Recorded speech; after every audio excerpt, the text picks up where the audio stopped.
वळूया पुढल्या बातमीकडे। टोरेस घोटाळा प्रकरणी मुंबई पोलिसांची मोठी कारवाई। इंटरपोलकडून 8 परदेशी आरोपींविरोधात ब्ल्यू कॉर्नर नोटीस। 8 पैकी 7 युक्रेनचे तर 1 तुर्कीचा नागरिक। टेरेस गैरव्यवहार प्रकरणामध्ये आर्थिक गुन्हे शाखेनं 9 परदेशी आरोपींविरोधात ब्ल्यू कॉर्नर नोटीस बजावली आहे। यात 8 युक्रेनचे आणि 1 तुर्कस्थानचा नागरिक आहे। या प्रकरणातील मुख्य आरोपीनं 200 कोटी रुपये परदेशात पाठवल्याचा संशय आहे। टोरेस आर्थिक फसवणूक प्रकरणातील मुख्य आरोपींपैकी फरार तौसिफ रियाज उर्फ जॉन कार्टर याला अद्याप पोलिसांना थांगपत्ता लागलेला नाहीये। पोलीस त्याचा शोध घेत आहेत। तो कुठे दिसल्यास संपर्क साधण्याचं आवाहन मुंबई आर्थिक गुन्हे शाखेनं केलेलं आहे। नेमका हा घोटाळा बघूया। टोरेसकडून अनेक गुंतवणूक योजना राबवण्यात आल्या होत्या। कंपनीकडून गुंतवणुकीवर आकर्षक व्याज दिलं जायचं। थकीत व्याजाची रक्कम हजारो कोटींच्या घरात आहे। दर आठवड्याला 6% व्याज देण्याचं आमिष दाखवण्यात आलं होतं।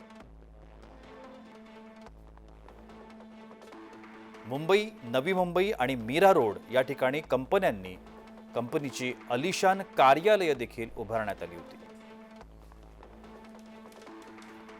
हजारो गुंतवणूकदारांची हजारो कोटी रुपयांची थकबाकी कंपनीकडे आहे।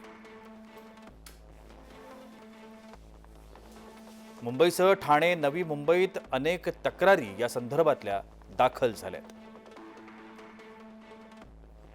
या प्रकरणाचा तपास मुंबई पोलीस आणि ईडी एकत्रित करतायत।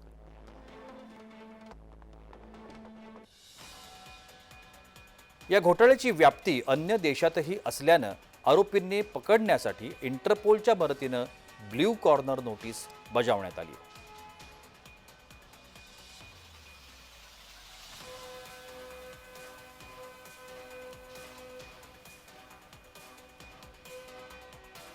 ब्ल्यू कॉर्नर नोटीस काय असते आपण बघूया। एखाद्या गुन्ह्याच्या तपासातील व्यक्ती शोधण्यासाठी ही नोटीस काढली जाते। इंटरपोलच्या मदतीनं ब्ल्यू कॉर्नर नोटीस बजावण्यात येते। इंटरपोल अशी नोटीस काढते आणि सर्व देशांना पाठवते। सर्व देशांच्या पोलीस आणि तपास यंत्रणांना त्याबद्दलची माहिती दिली जाते। त्यामुळे तेथील सर्व यंत्रणा एखाद्या व्यक्तीला शोधण्यासाठी मदत करतात। या प्रकरणामध्ये आरोपींविरोधात लुकआउट सर्क्युलर सुद्धा जारी करण्यात आलेलं आहे। झटपट आणि मेहनतीशिवाय पैसा कमावण्याच्या नादामध्ये अनेक गुंतवणूकदार अशा बनावट कंपन्यांमध्ये पैसा गुंतवतात। सुरुवातीला विविध आमिष दाखवून कंपन्या गुंतवणूकदारांना आकर्षित करतात आणि नंतर ते मोठा मुद्देमाल घेऊन पोबारा करतात। यात सर्वसामान्य गुंतवणूकदार नेहमी भरडला जातो। ब्युरो रिपोर्ट, जय महाराष्ट्र न्यूज।